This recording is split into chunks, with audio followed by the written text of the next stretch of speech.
欢迎收看频道 DH 娱乐新闻，订阅频道，不要错过当天最热门的新闻。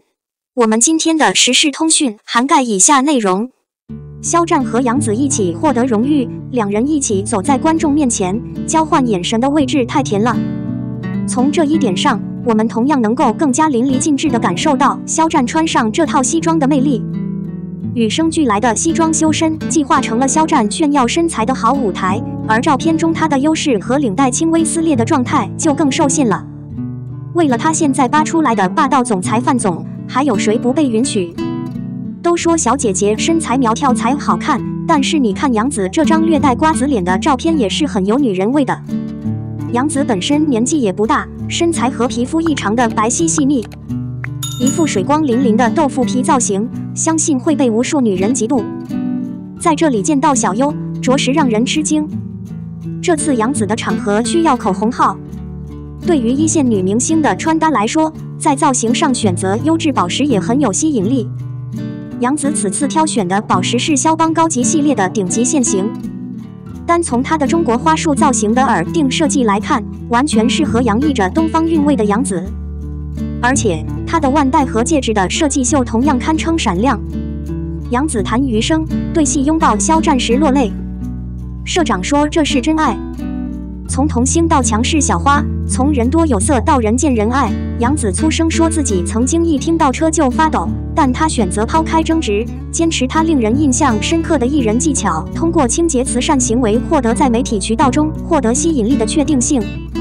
杨紫的伟大之处在于，她一直在欣赏，她对每一场节目都充满活力，不为层出不穷的困难而焦虑。宇宙的浩瀚无需你赞叹，你自己就是最耀眼的星光。在与舍得精明人的会面中，杨紫曾表示自己在《余生请归劝》中录了与肖战的一场戏，在演戏上会有蛰伏，会变得肆无忌惮。在我对肖战饰演的严酷口味已经基本了解的时候，真的是杨紫在说服肖战。刚开始的时候，他哭了，但杨紫明显感觉到他是在做一个体面的尝试，并不为所动。就这样，在接下来的拍摄中，杨紫让自己放松了下来。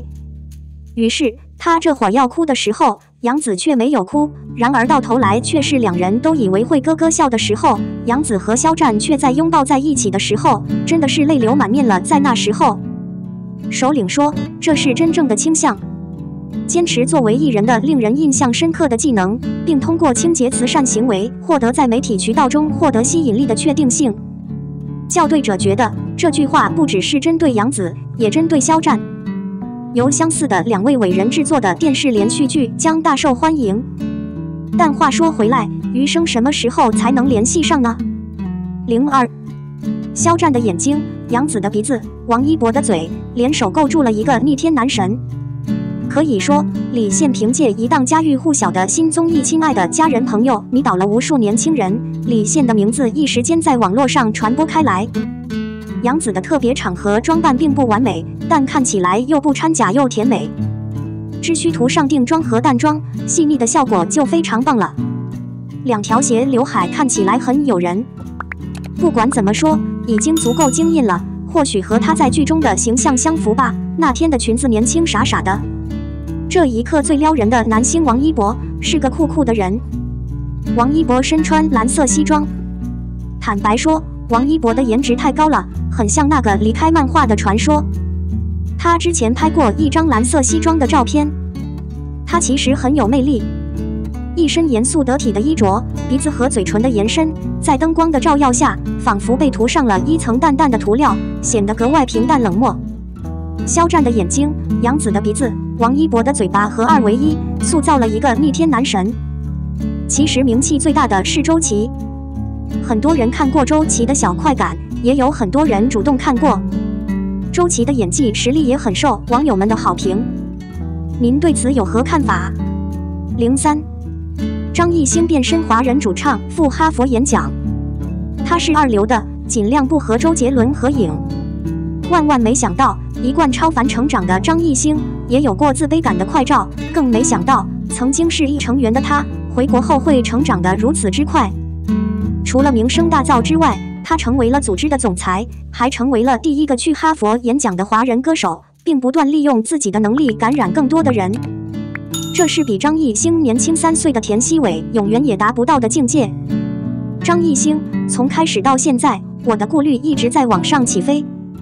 其实我也是一个标准的人，我只是有一个独特的工作。非常感谢大家的厚爱，谢谢大家。接下来我就开始分享了。各位老师和学生们，大家好，我是来自中国的表演者张艺兴，很荣幸受哈佛中国聚会的欢迎，在这里与大家一起分享和对话音乐文化与发展。我相信每个人今晚都能玩得开心。我渴望像同伴一样交谈和交易。今天分享的主题是微风从东方来。我今天要讲的就是这些。我看的第一支 MV 是《恋》，2019年拍摄，2020年上映，是我第4张独立专辑的主打曲，也是我所谓的 M-pop 音乐构思完成的第一个时刻。非常惊喜的理念在系列中得到了充分体现。这个想法最早是在2018年提出来的，大约在那时，我带着我的第3张专辑来到了美国，这是我最难忘的组合音乐风格的尝试，也是我第一次向国外的人群诉说心中的故事。我们互相讲述追梦的牧童，因为我特别着急，想知道哪种风格更受大家欢迎。2018年我27岁，还不到30岁，发展目标是成为一个替代个体。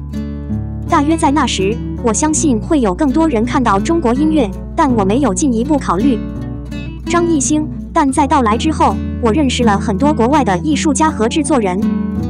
音乐虽然隔着时空、种族、方言，却成了我们之间最接地气的跨度。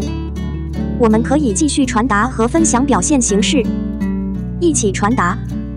2019年在做政府援助活动的时候，去了一个佤族小镇，听到了一种民俗乐器 VER， 尝试把旧乐器融入自己制作的音乐中，结果一般出色的。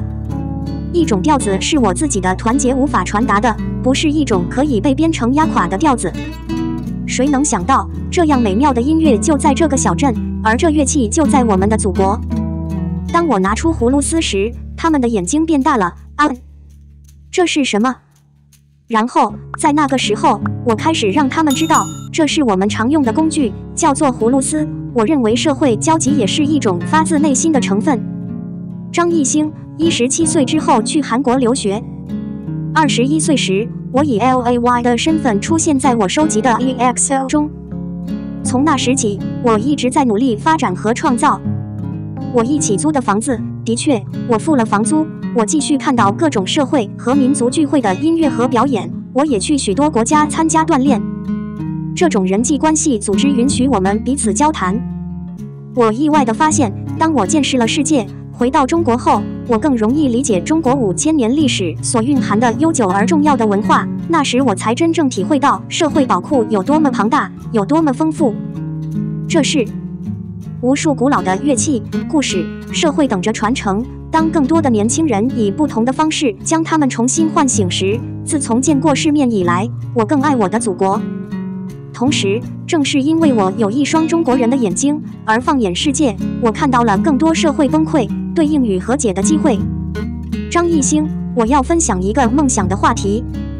生活有它自己的可能性，无论你的幻想永不熄灭，无论你是否经历过所有的挑战，你都无法阻止你前进的脚步。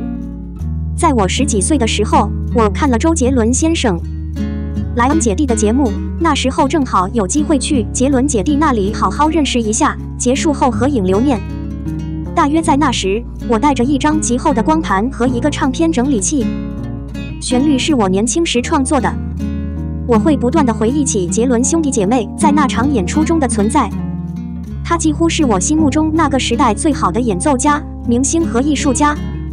然而，当我看了他的节目后，我觉得我那些愚蠢的作品完全是画蛇添足。那一刻，我感到格外的失望。当我去和他合影的时候，我几乎说不出话来。但我告诉自己：你好，你可以看到这个洞，不管这个洞是否被一条街隔开。一路顺风顺水，却不能自投降。您需要继续认真对待。